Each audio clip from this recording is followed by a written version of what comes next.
सेबी ने F&O trading को लेकर कुछ नए प्रस्ताव जारी किए हैं, यानी कि कुछ बदलाव करने की तैयारी में है। इसमें क्या क्या अहम बातें हैं?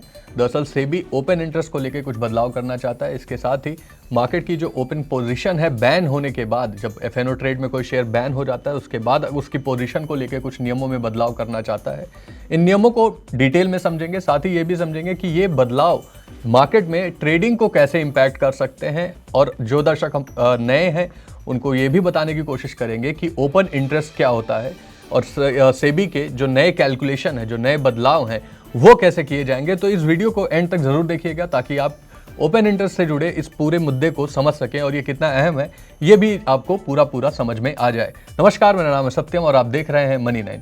सबसे पहले बात करते हैं सेबी के प्रस्ताव की कि दरअसल उस कंसल्टेशन पेपर में क्या कुछ कहा गया है और क्या किससे सुझाव मांगे गए हैं। तो दरअसल सेबी का प्रस्ताव आया है जिसमें कंसल्टेशन पेपर जारी करके सेबी ने ओपन इंटरेस्ट कैलकुलेशन के नियम में बदलाव करने की बात कही है।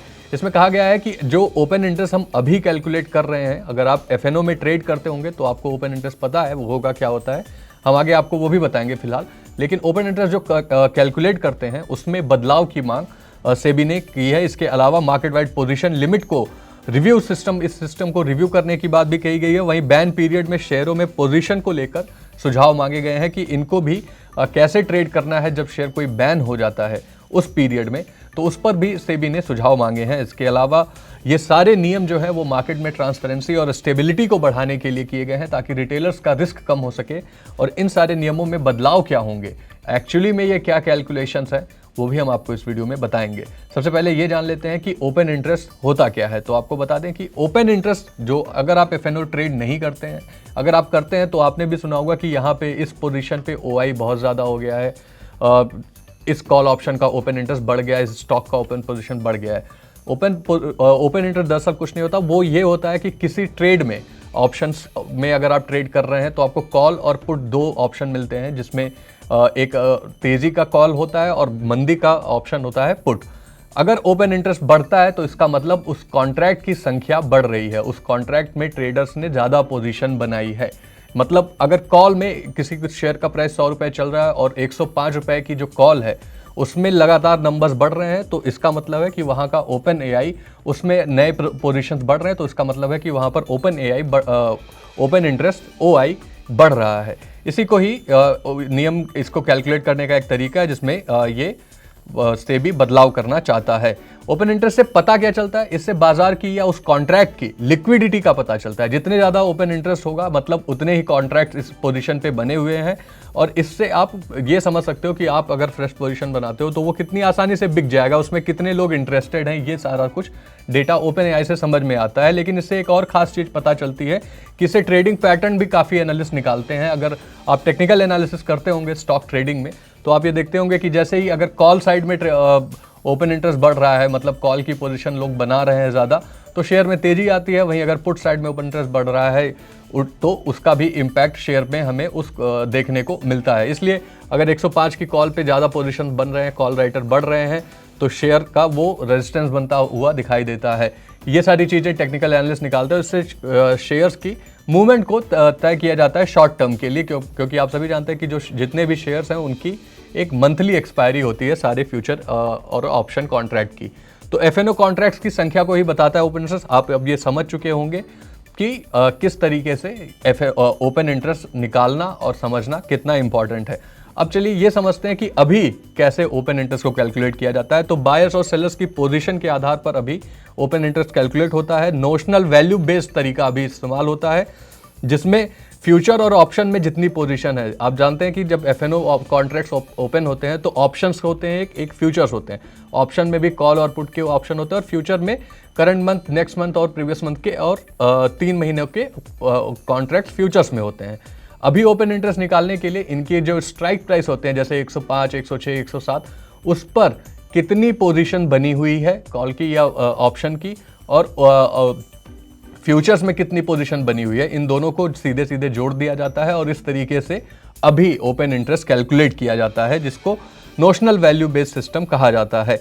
फ्यूचर्स और ऑप्शन में उसके मौजूदा ओआई को जोड़कर इस तरीके से हम निकालते हैं ओपन इंटरेस्ट, और इसमें सेबी बदलाव करना चाहता है, इसी तरीके को बदलना चाहता है। क्या बदलाव करना चाहता है सेबी, कैसे चाहता है कि कैलकुलेट हो, तो डेल्टा बेस्ड सिस्टम लाना चाहता है जिसमें फ्यूचर इक्विवेलेंट तरीका इस्तेमाल करने का प्रस्ताव है। यानी कि जिस कॉन्ट्रैक्ट में, जैसे कि ऑप्शंस में हम जब प्ले करेंगे तो 105 की स्ट्राइक प्राइस का अगर आपने कॉल ऑप्शन लिया, वहां पे ओपन इंटरेस्ट बढ़ता हुआ दिखाई दे रहा है, तो उसका इक्विवेलेंट फ्यूचर ऑप्शन क्या होगा, उसके इक्विवेलेंट के हिसाब से कैलकुलेट किया जाएगा, ना कि सीधे सीधे जोड़ दिया जाएगा।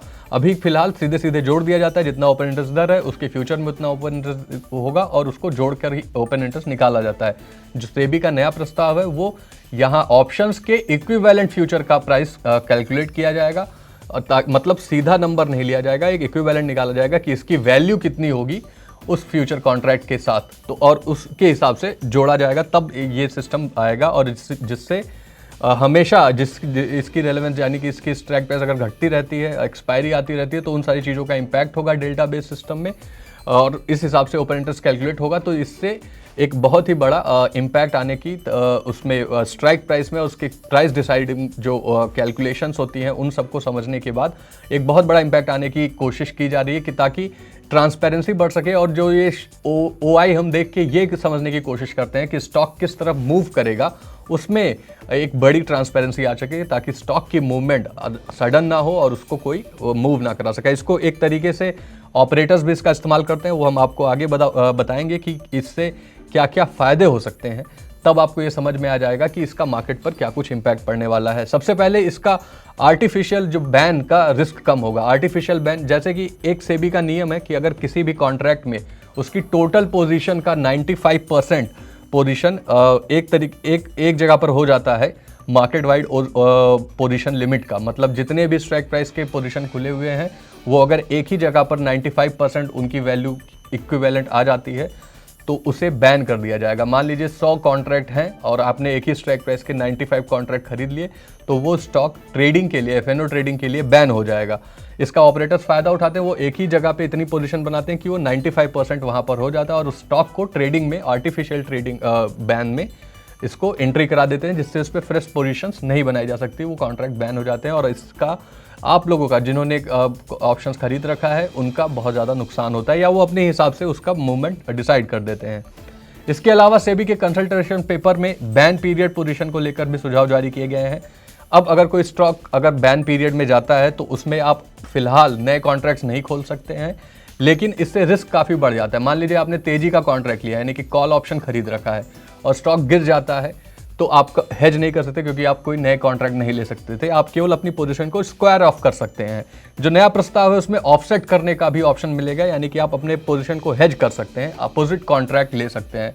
अगर आपके पास कॉल ऑप्शन है तो आप वहाँ पर पुट ऑप्शन ले सकते हैं, जिससे आपका रिस्क थोड़ा सा कम हो सकेगा। तो ये भी इस कंसल्टेशन पेपर में बताया गया है। तो ये थी सेबी के कंसल्टेशन की अमुक बातें, लेकिन अब इसका मार्केट पर क्या असर होगा ये भी समझ लेते हैं। इससे काफ़ी हद तक ट्रांसपेरेंसी आएगी। ओपन इंटरेस्ट जब क्लियर हो जाएगा, नए तरीके से कैलकुलेट होगा, तो ये समझ में आएगा कि एक्चुअल में पोजीशन कहाँ बन रही है। आर्टिफिशियल बैन नहीं लगा पाएगा, कोई इसको मूव नहीं करा पाएगा, क्योंकि तब 95% तक पहुँचना बहुत मुश्किल हो जाएगा ऑपरेटर्स के लिए, क्योंकि उसका इक्विवेलेंट हम लेंगे। आप अगर एक ही जगह पर पोजीशन बनाओगे तो इक्विवेलेंट उसका उतना ज़्यादा नहीं आएगा। मार्केट में स्टेबिलिटी बढ़ेगी इससे, लेकिन ये सुझाव अभी लिए मार्केट के ब्रोकर्स, एक्सपर्ट्स और जो अदर स्टेक होल्डर्स हैं उनसे इस पर अभी सुझाव, बातचीत, विमर्श किया जाएगा। और उनके फीडबैक के आधार पर ही ये अंतिम निर्णय सेबी लेगी, और उसके बाद अगर कुछ ये बदलाव अप्रूव्ड होते हैं तो उन्हें लागू किया जाएगा। लेकिन ये एक बड़ा ट्रांसपेरेंसी लाने का कदम है। अगर आप ओपन इंटरेस्ट या एफएनओ में ट्रेड करते हैं तो आप समझ सकते हैं कि कैसे इन सारे तरीकों से सेबी जो है वो और ट्रांसपेरेंट सिस्टम लाना चाहती है, ताकि रिटेलर्स का रिस्क कम हो सके। आपका सेबी के इस कदम पर क्या व्यू है, हमें कमेंट में ज़रूर बताएं। वो आपको ये वीडियो कैसी लगी ये भी हमें कमेंट में ज़रूर बताएं, हमारे साथ शेयर करें, ताकि हम आपके लिए और भी ऐसी एक्साइटिंग वीडियोस लाते रहें। टिल देन आप देखते रहिए बिजनेस से जुड़ी हर अपडेट के लिए मनी9।